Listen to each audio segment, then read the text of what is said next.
to the Michael Rivero What Really Happened radio program.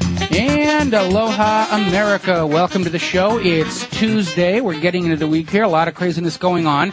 Yes, our website was down for a couple of hours this morning. We're back up and running right now, and it does get annoying and frustrating. But on the other hand, I have a comment about the hackers and the hack attacks. And I know some hackers just like to go out and be vandals, and you know they stay at home or down in their basement in their garage and jerk off to old James Bond movies and think that they're some kind of heroes because they can go out and vandalize other people's sites.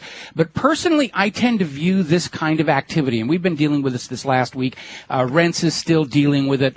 Truth Seeker in Great Britain is still down and off the air. I view this kind of activity as an admission that the truth is at these websites that are under attack. I take hacker activity as an admission that the hackers are opposed to freedom of speech and they are opposed to democracy. I take these hacker attacks as an admission that the hackers favor fascism, dictatorship, communism, or any system in which some figure in authority gets to decide for you what you will see, hear, and read. Now, the adage goes, if you're catching flack, you're over the target. So clearly, from this last week, there's something at my website that somebody is very much afraid of, whether it's the exposés of global warming or the exposés of the swine flu, or simply pointing out that the economy is not doing as well as the government would like to tell you, or who knows. But we've got a lot more news today that the government and the corporate media are not talking about, and you need to know. So we're going to be getting into that. Phone lines are open, 800-259-9231. Chat room is open. Webcam is running. All systems are go, and we're ready to go full tilt boogie rock and roll for truth, justice, and the American way. So shout out to all of our free-range humans ready to step off the line, out of the box, and over the barbed wire, because we're ready to go here. Now, starting off here, helicopter Ben Bernanke has gone public saying the recession is very likely over. You can imagine my relief. I mean, just imagine my relief. Imagine that, if you will, my relief. Okay, and the reason I wanted to point this out is, please write down that on today, September 15th, 2009, the chairman of the Federal Reserve is on record as saying that the recession is very likely over, because my understanding is that when the option arms and everything kick in end of this month and start to reset, we're going to see phase 2 of the real estate crash. More corporate, more prime, less subprime, but we're going to see another crash, and the economy is going to take another beating. And I want to be able to come back and say, Bernanke, you were wrong, to be most generous. To be less generous, you were lying. You're trying to blow smoke up our derrieres. If you don't know the origin of that phrase, it was a medical practice to blow tobacco smoke into a certain orifice as a therapy. That's the origin of the phrase, blowing smoke up your you-know-what.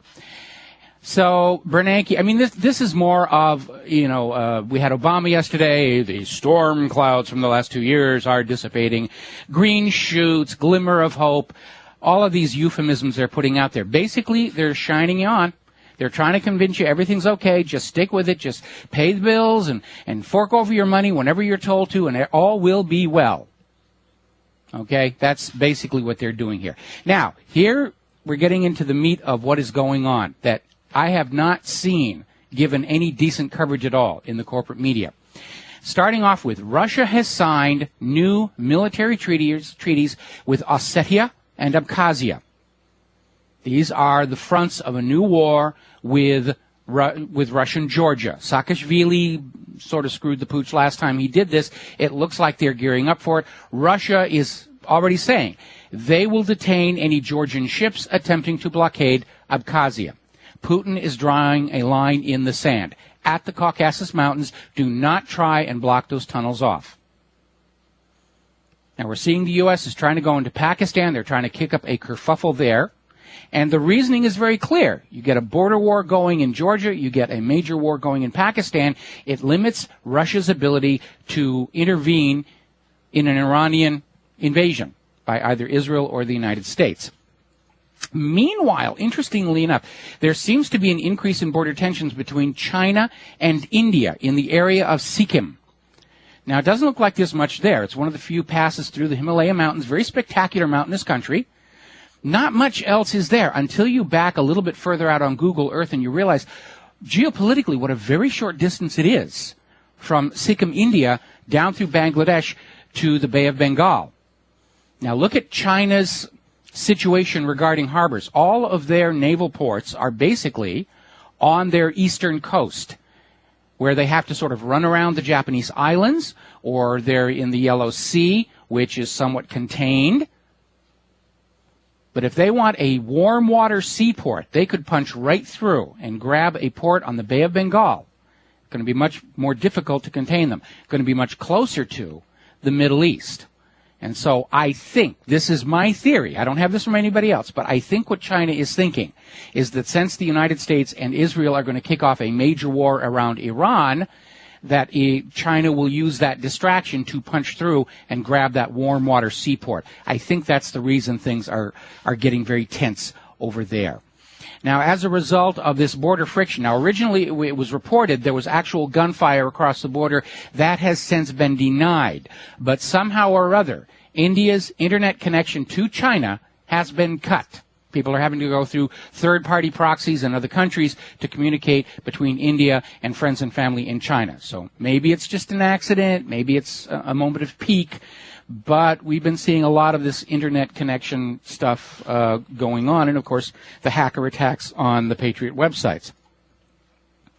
Now, interestingly enough, and possibly not a coincidence, the United States today came out and announced that emerging superpower China and former Cold War foe Russia are now the main challengers to American interests, along with Iran and North Korea. They're lumping them together on the list. Okay? Now, the White House is succumbing to that old adage that if at first you don't succeed, find somebody you can blame it on. I mean, our economy is falling apart. Our geopolitical influence is definitely on the wane. Nobody wants to use the dollar anymore. Every time we go into the United Nations Security Council to bash Iran or something, China and Russia will veto, much as the way the U.S. vetoes any resolutions introduced against Israel. So it's a stalemate. It's basically paralyzed the Security Council. So now the U.S. is out there saying, ooh, Russia and China, they're the bad people. We've got to be afraid of them now. And the giveaway is this expression in the original quote, direct quote, former Cold War foe Russia. I am sorry, little history lesson here. Our Cold War foe was the Union of Socialist Soviet Republics. They don't exist anymore. Calling present-day Russia our former Cold War foe is like addressing present-day Germany as the former Nazis. It is pure spin and propaganda. Nazi Germany is gone. The leaders are all dead. The USSR is gone. They don't exist anymore. These are brand new countries with new governments and status quo ante. They're starting out from scratch and doing whatever it is they're going to do. It is obvious that the United States is attempting to blockade Russia behind all of our Central Asian fortifications in order to cut off the Middle East for U.S. domination, or actually Israeli domination. Russia is starting to dig in their heels. They're drawing a line at Georgia and saying, we're going to meet force with force. Appeasement is not working. The Neville Chamberlain School of Diplomacy is not serving us well. You know, we have to be ready to deal with the fact that the U.S. and Israel are these constant aggressor nations. And we are. Look at who's doing all the invading. The corporate media is trying to tell you that this country's a threat, and that country's a threat, and this country over here's a threat. Who is doing the invading? The U.S. has gone into Afghanistan and Iraq and Somalia. We're in there again today. Pakistan. Now we're sneering at Iran. We're the aggressors. We're the danger. We're the threat. The U.S. is the threat. Russia is preparing to defend itself. So is apparently China. That doesn't make them villains. Makes them wise. Makes them smart. We'll be back after these words from our sponsors.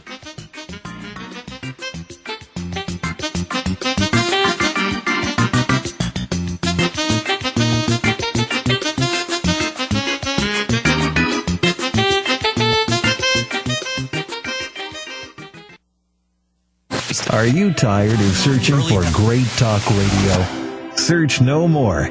We are the GCN Radio Network.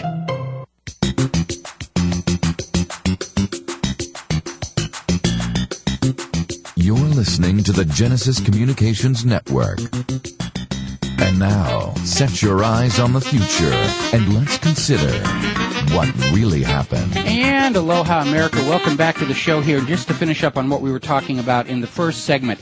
Here we have the U.S. government going out and saying China and Russia are the enemy now. Well, I can understand why they're nervous about China. China's holding so much of the U.S. debt. I'm sure there's a lot of people, at the Federal Reserve and the bank saying, if we make them our enemy, then we don't have to pay the bills to them anymore. We can just go and kill the people that we own money to, and the country will be just fine. Maybe that's what they're thinking. And the situation with Russia, obviously Russia is the one